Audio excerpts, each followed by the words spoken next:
So now that brings us over to regulation of banks. So bank regulations are plentiful. The banking sector is heavily regulated.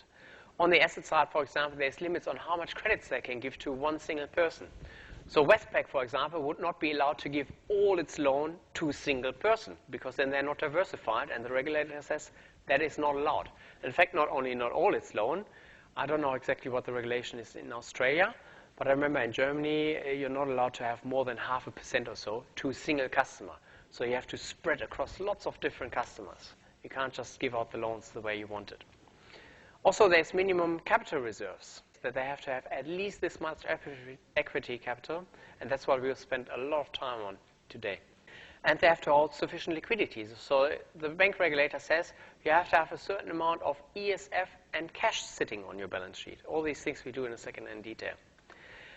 And that compares to corporate regulation. There is no corporate regulation that says a trucking company is not allowed to buy trucks all from one company. They can buy whatever trucks they want. In fact, if they want, they can even buy cars. There's no regulation that says a trucking company has to have a certain amount of equity. They can use lots of debt finance. They can use of equity finance. They can do whatever they want. And there's also no regulation that says a trucking company has to have a certain amount of cash on hold or a certain amount of deposits in the bank. They can have as much cash or as little cash as they like. Similar on the liability side. So on the liability side here, the bank has to hold a certain amount of bank capital. I was a bit slowing down because here it seems double. But what's meant here on the assets are limited by the amount of capital I've got. You will understand that better towards the end of the class. The liability side for banks, there's regulation how much equity they have to use. For corporates, there's no such regulation. And I'll give you a little bit of extra info. So you can see it here in the picture, of course. The banks, happy or unhappy about the regulation? Unhappy. Who likes to be regulated? Who likes to be limited in what they can do? So that's the reason why some companies, they kind of do banking business, choose not to become a bank. And the newspaper, these are called shadow banks. And I don't want to go too deep into this, actually not at all in this class, but that's something that you often hear nowadays in the news. Shadow banks or the shadow banking sector. So these are companies that are free to do pretty much what they want, but they kind of do banking business. And the reason why they claim not to be a bank is because they want to avoid these regulations. And APRA, the banking regulator, is looking into these as well. So there's a good chance that the shadow banks will be dragged into the light in that sense that they have to fall under the banking regulation too. But if you ever see something about shadow banks, they're basically sitting here in between. So these are banks that claim not to be banks to avoid all these regulations so they can be free like a normal corporation. Why do we have regulations? So if you're economics students, you know usually the free market works fairly well. Right? We don't like to have the government intervening too much, but there are certain areas where the market does not work, and then we need government interventions. And in the banking sector, there are 4 major reasons for that one. When the market is not working. The market is not working if you have self-fulfilling bank runs. It's also not working because we have information that has public good character in the banking sector. We've got externalities, and you know with any externality, the market is not working, like in global warming. The market itself can't solve global warming. We need government interventions for that. And we've got asymmetric information. Now all 4 of these I want to go through step by step, but these are the 4 standard reasons for government intervention. First one, self-fulfilling bank run. So we've got here a bank, they've got 19 deposits, 10 in capital, 19 loans, 10 in ESF. Your gut feeling, a little bit more than 10% in cash of deposits. Does that seem reasonable? Do you remember we had Commonwealth Bank balance sheets beforehand? Usually what happens with banks is every day some people withdraw some money, so that's most likely what you're afraid of, but there's also plenty of people that bring in some money. Every day, some people are transferring money to another bank, so that means we need ESF here. But at the same time, there's lots of money coming into the bank from another bank. So you should not think of ESF and cash as just coming out. There's always some money coming in, usually every single day too. And that means in net terms. So even though we might have an outflow, let's say, of 17, but we might have on the same day an inflow of 16. So what's important is the net outflow. And the net outflow on a normal banking day is usually very, very small. So often around 2% is easily enough liquidity here. Right? So banks actually do the tiniest amount of liquid reserves here in normal times.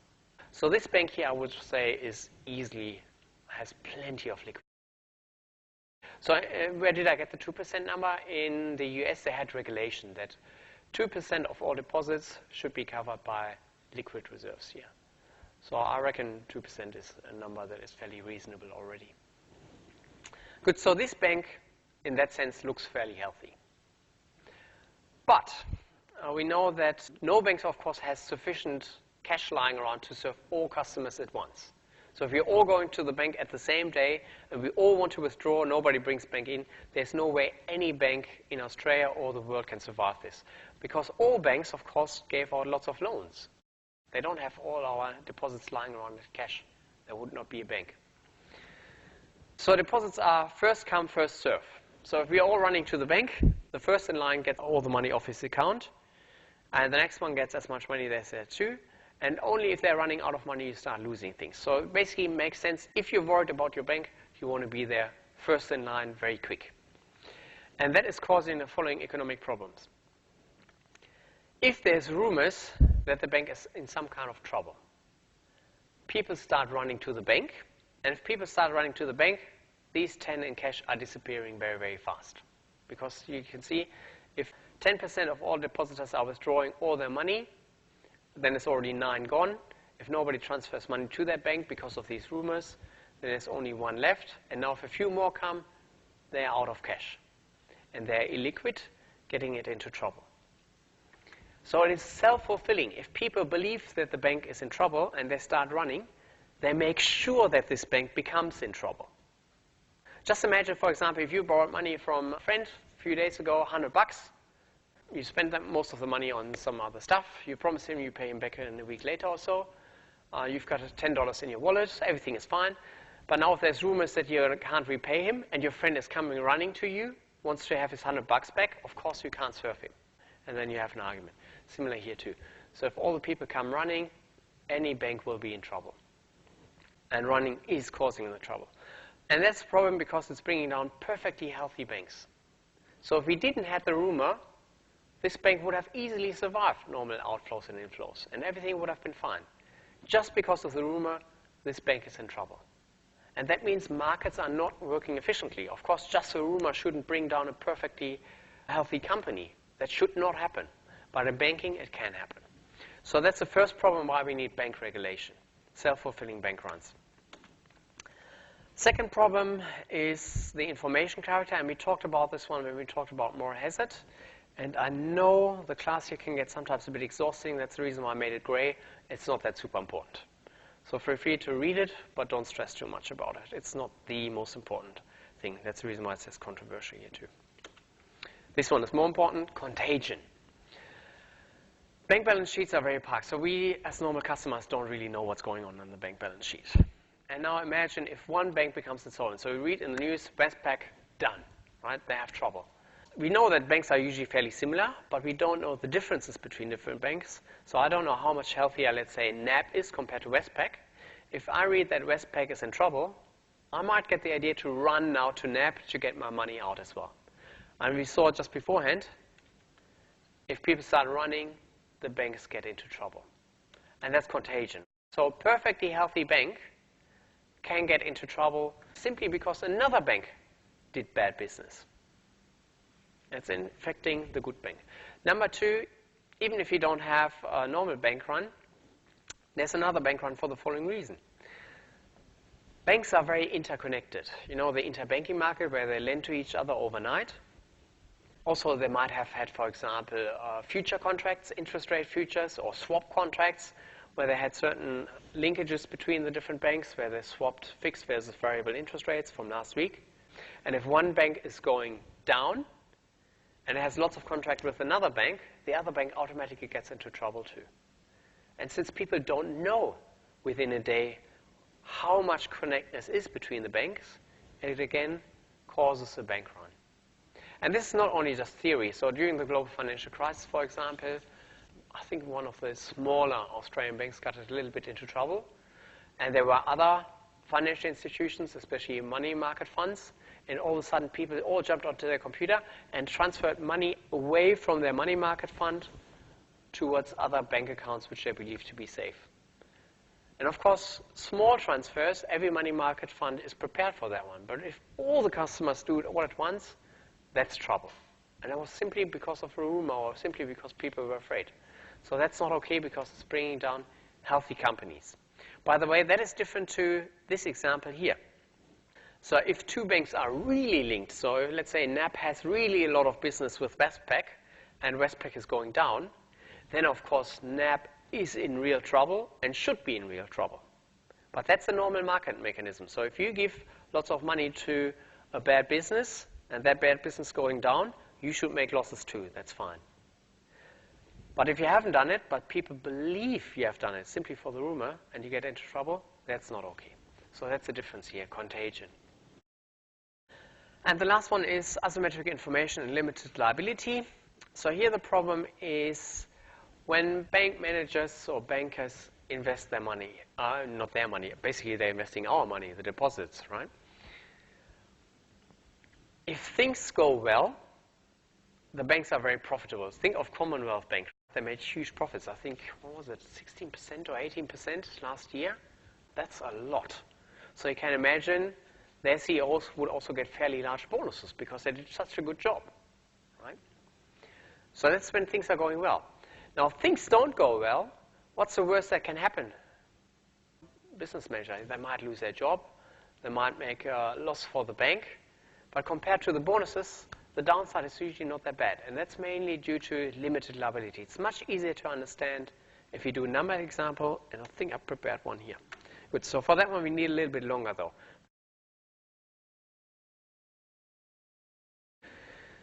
Let's say we've got the bank, pretty much the same bank as beforehand. So we've got 10 million in equity capital finance, 90 million in deposits. So we've got 100 million all up. The deposits here cost us 1. And we can choose. We can either invest everything, and we make an all or nothing decision. It makes life easy.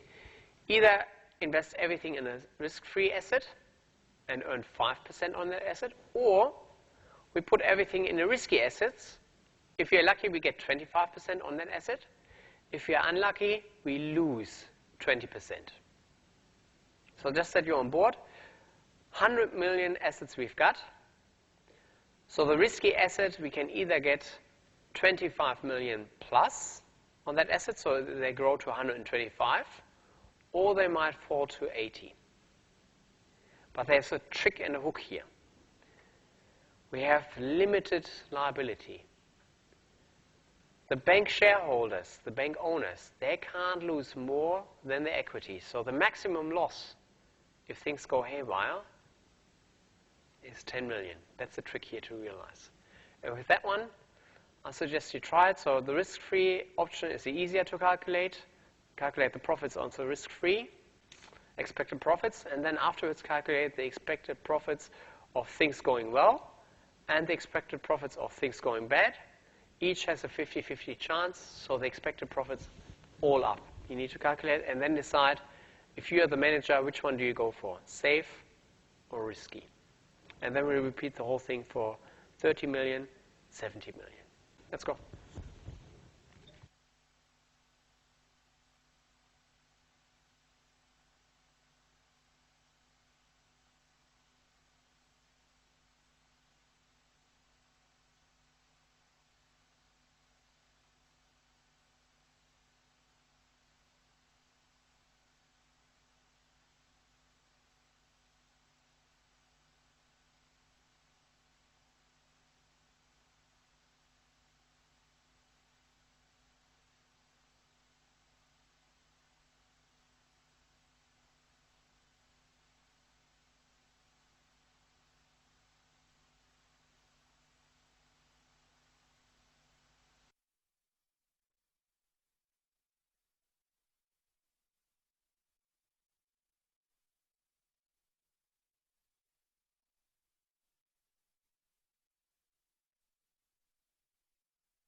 When I was going around, what I noticed is lots of people try to do things in their head, and lots of people do straight in the calculator without writing down a balance sheet and without writing down the equations. And if you're really, really, really good and don't make any errors, that's perfectly fine. However, if you're really, really good and you have a slip, then you get 0 points on the exam because you get the wrong number, we can't see on the paper what you have done, no points gained whatsoever.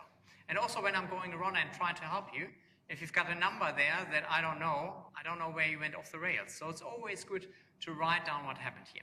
And even though it's a little bit kindergarten, you might think, to write down the balance sheet, it also helps to write down the balance sheet to keep orientation. So instead of having all the numbers in text form, we can have the numbers now in balance sheet form, which makes our life much easier. So let's say 19 deposits, and we have 10 in equity, and total assets are therefore automatically 100. Then we've got some more information. We know that the interest rate on deposits was 1%, and the interest rate or the return on the assets was different kind of things. So I think for the safe investment, it was 5, and for the risky one, it was a 50-50 chance that we get 25% plus or 20% minus, I think it was, correct? Yes, good. So now we've got all the numbers that we need and we can see more easier what's going on. The next cliff here is to keep the problem separate. Don't do too much at once. So the first one was if we go for everything in safe. Let's see, if we go everything in safe, then our profits are. First, make it in millions of dollars, right? So we get 5%, 0.05 on 100 million. And we have to pay our depositors 0.01 on 90 million. And that's going to be 5 million minus 0.9 is 4.1 million, correct? If I'm going off the rails, just help me. So then the return on assets was simply the 4.1 million to all the assets. And that was 4.1%. Return on equity, well, equity is only 10, not 100. So it's going to be 10 times as much. But I'll write it down too. 4.1 divided by 10. So first part done. That was the easy part, right? Now the much harder part is to go with the risky one now. So with the risky one,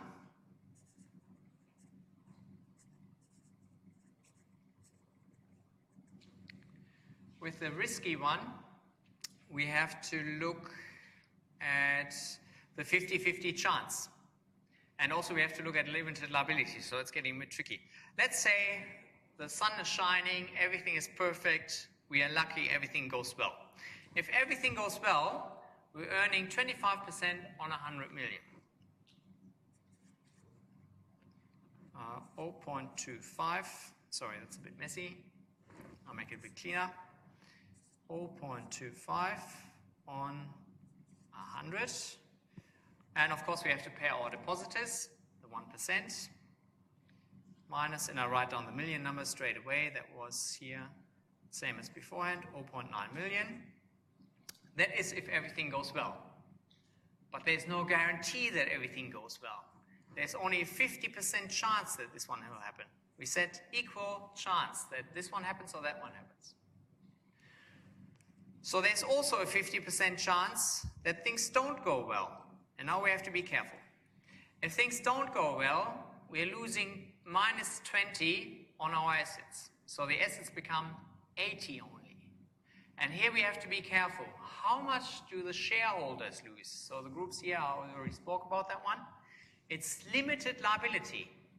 The worst thing that can happen to the bank is that their shareholder equity falls to 0, right? I know we sometimes write minus 10, minus 5, but limited liability means the shareholder can only lose everything that he has invested. The share price can only go down to 0.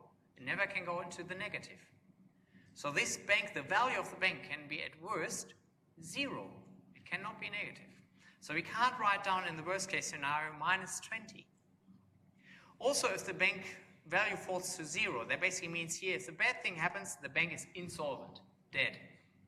If the bank is insolvent, do we pay our depositors the 1%? No, doesn't care, doesn't matter, right? So in the worst case scenario, simply the shareholder is losing all the bank capital.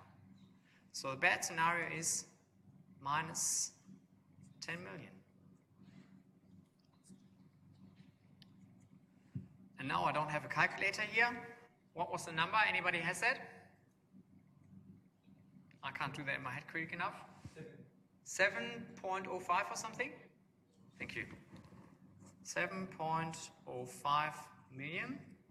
So return on assets, 7.05 to 100 in assets is 7.05%. Return on equity, equity was 10, so it's 70.5. Or much easier, here the relationship between equity and assets is simply a factor of 10. The return on equity is 10 times as much as the return on assets. So what does a bank manager do? Safe option or risky option? Which one looks better from the bank manager's perspective? Risky looks way better. Now your job as homework is to do the same thing with different numbers here. Right? So what I did is I changed this one to 70 and 30, and you will see that things change a lot.